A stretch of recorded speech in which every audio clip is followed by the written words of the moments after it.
شخص راكب عربية وماشي على الطريق بالقرب من الغابات في ألمانيا، ويلاقي خوذة وعجلة طفل مرمية جنب الطريق. ساعتها يبلغ الشرطة الألمانية إنه واضح إن في طفل دخل الغابة وتاه جوه، فتتحرك الشرطة ومعاهم فريق من البحث وكلاب بوليسية ويدخلوا الغابة علشان يدوروا على الطفل. بس بعد بحث طويل جوه الغابة ومفيش أثر للطفل ده، فجأة يلاقي الشرطة الألمانية إن الكلاب بتنبش في مكان معين بطريقة غريبة. فلما يقربوا من المكان ده ويحفروا، فجأة يلاقوا ملاية عليها بقع دم. فلما يطلعوها يلاقوا جثة متحللة تماما، ويلاقوا جوه الملاية دي في جلابية واضح إن فيها قطع وفي غطاء رأس أو حجاب لونه بني، وطبعا الجثة مش باين منها أي ملامح. فيتم نقل الجثة دي للطب الشرعي علشان يحاولوا يعرفوا دي جثة مين وإيه اللي جابها هنا. ولما يطلع تقرير الطب الشرعي يقول إن الجثة دي لسيدة في الثلاثينات من العمر، وإنها تعرضت لجرعة من السم، وواضح من الملابس اللي كانت موجودة جوه الملاية إن حصل نوع من أنواع المقاومة، وده بسبب القطع اللي موجود في الملابس. وإن غطاء الرأس بيقول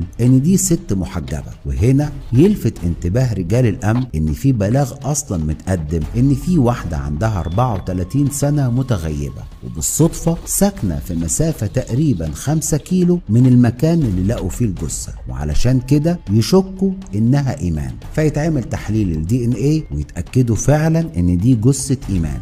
وفي وقتها الشرطة الألمانية تقبض على عبد الرحيم، لأن كل الأدلة بتقول إن هو اللي عمل كده. وفي بعض المصادر بتقول إنه بعد ما اتقبض عليه اعترف إن هو اللي عمل كده هو وأخوه خالد، وكان واخد القرار إنه هيعمل كده من ساعة ما قال لإيمان إن خالد هيجي يبيت معاهم في الشقة. حطوا لها سم في الأكل، ولما ماتت لفوها في الملاية وطلعوا على الغابة وحفروا كويس ورموا الجثة ورجعوا تاني. وساعتها كانوا مقررين إنهم ولا هيعملوا بلاغ تغيب ولا هيسألوا فيها خالص، وإن الموضوع هيموت ومحدش هيعرف حاجة عن إيمان.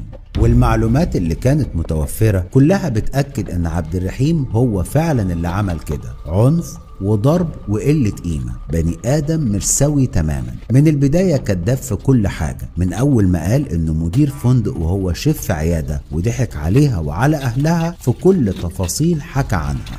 وربنا كشف وجاب حق إيمان بسبب خوذة وعجلة طفل تايهين بالصدفة. إيمان ربنا يرحمها استحملت حاجات كتير علشان خاطر ولادها، وأرجوكم محدش يغلطها، لأنها قبل ما تختفي على طول كانت هتتصرف صح وتبعد عن الشيطان ده اللي اسمه عبد الرحيم.